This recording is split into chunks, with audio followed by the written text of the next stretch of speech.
क्या था देवासुर संग्राम? एक तरफ दैवी शक्तियों का प्रतिनिधित्व इंद्र और पंचभूत करते हैं, जिनकी अनुभूतिशील क्षमता के द्वारा सौरमंडल, ग्रहों एवं जीवों के निर्माण की प्रक्रिया और जैविक कार्य व्यवहार का स्वरूप तय होता है। वही विनाश की प्रक्रिया का दायित्व तामसी शक्तियाँ निभाती है, जिसका प्रतिनिधित्व अंधकार का पर्याय ब्लैक होल की अनुभूतिशील क्षमता या भाव तरंगी कर रही होती है।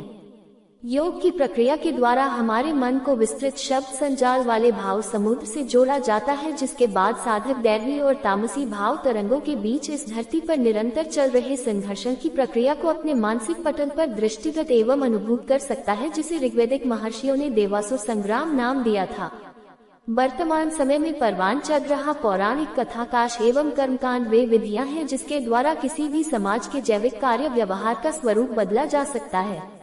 पिछले 2500 वर्षों में बौद्धों द्वारा निर्धारित षड्यंत्रों की श्रृंखला एवं विभिन्न संप्रदायों के निर्माण के द्वारा पूरी धरती पर के जैविक कार्य व्यवहार का स्वरूप बदल दिया जा चुका है। वैदिक विज्ञान का विलुप्त हो जाना भी इसमें शामिल है। अपनी धरती पर देवासुर संग्राम की प्रक्रिया निरंतर चलती रहती है, जिसे मैं अपने मानसिक पटल पर दृष्टिगत करता हूँ।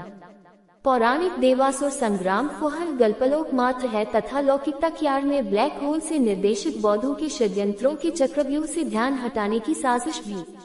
शंकर, कृष्ण, वीबर या महावीरा द्वारा सूरज निगल लिया जाना आदि पौराणिक प्रतीक विनाश के स्वरूपों को ही अभिव्यक्त करते हैं। डाकिनी तंत्र विद्या या पौराणिक कर्मकांड पागल या कुपमंडूक बनाने की विधियां मात्र हैं। मेरा अनुभव कहता है कि इसके दो प्रमुख कारण हैं। उनमें सुधार होने पर सास बहु संग्राम समाप्त हो सकता है। मेरा उत्तर शहरी मध्यम उच्च मध्यम वर्ग की स्थिति पर आधारित है। एक, जब पितृसत्तात्मक व्यवस्था में सकारात्मक बदलाव आएगा। 2, जब घर के सभी वयस्क सदस्य शिक्षित तथा आर्थिक दृष्टि से आत्मनिर्भर होंगे। सास बहू की लड़ाई का मुख्य कारण घर के प्रमुख पुरुष पर अधिकतम अधिकार जताना होता है। जब सभी आत्मनिर्भर होंगे तो घरेलू खर्चे के लिए किसी एक पुरुष पर निर्भरता नहीं होगी। सबका अपना व्यक्तित्व और अभिरुचियां होंगी। एक सामाजिक सर्कल होगा जिसमें वे आनंद ले सकेंगे।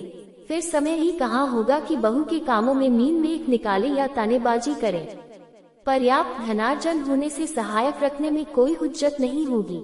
आधुनिक सासें खुद ही साड़ी पहनना छोड़ चुकी है तो बहू पर भी साड़ी पहनने का जोर नहीं डालती। दहेज के विरुद्ध सख्त कानूनों के चलते अब लोग दहेज मांगने से बचते हैं। बहुएं पहले से अधिक सुरक्षित हैं। भारतीय शास्त्रों के अनुसार ये देवताओं तथा दानवों एवं दैत्यों का आपसी युद्ध है। स्वर्ग के राज्य की प्राप्ति के लिए दानव एवं दैत्य समय समय पर देवताओं पर आक्रमण करते हैं। इस युद्ध में कई बार दैत्यों और कई बार देवताओं की विजय होती रही है। देवासुर संग्राम देवराज इंद्र और राजा बलि के मध्य हुआ था। इस युद्ध में देवताओं की मदद रघुवंश शिरोमणि श्री राम के पिता महाराज दशरथ ने की थी और इस समय महारानी कैकेयी दशरथ की सारथी बनी थी। भारतीय शास्त्रों के अनुसार ये देवताओं तथा दानवों एवं दैत्यों का आपसी युद्ध है। स्वर्ग के राज्य की प्राप्ति के लिए दानव एवं दैत्य समय समय पर देवताओं पर आक्रमण करते हैं। इस युद्ध में कई बार दैत्यों और कई बार देवताओं की विजय होती रही है। देवासुर संग्राम देवराज इंद्र और राजा बलि के मध्य हुआ था। इस युद्ध में देवताओं की मदद रघुवंश शिरोमणि श्री राम के पिता महाराज दशरथ ने की थी और इस समय महारानी कैकेयी दशरथ की सारथी बनी थी। देवासुर संग्राम द्वितीय कहानी। देवता और असुर दोनों ही प्रजापति की संतान हैं। इन लोगों का आपस में युद्ध हुआ था जिसे देवासुर संग्राम कहा जाता है। इस संग्राम में देवताओं की पराजय हुई। विजयी असुरों ने सोचा कि निश्चय ही यह पृथ्वी हमारी है। उन सब लोगों ने सलाह की कि हम लोग पृथ्वी को आपस में बांट लें और उसके द्वारा अपना निर्वाह करें। असुरों ने वृश्चिक मानदंड नपना लेकर पूर्व पश्चिम नाप कर बांटना शुरू किया। देवताओं ने जब सुना तो उन्होंने परामर्श किया और बोले कि असुर लोग पृथ्वी को बांट रहे हैं, हमें भी उस स्थान पर पहुंचना चाहिए। देवताओं ने सोचा कि यदि हम लोग पृथ्वी का भाग नहीं पाते हैं तो हमारी क्या दशा होगी। ये सोचकर देवताओं ने भगवान विष्णु को आगे किया और जाकर कहा कि हम लोगों को भी पृथ्वी का अधिकार प्रदान करो।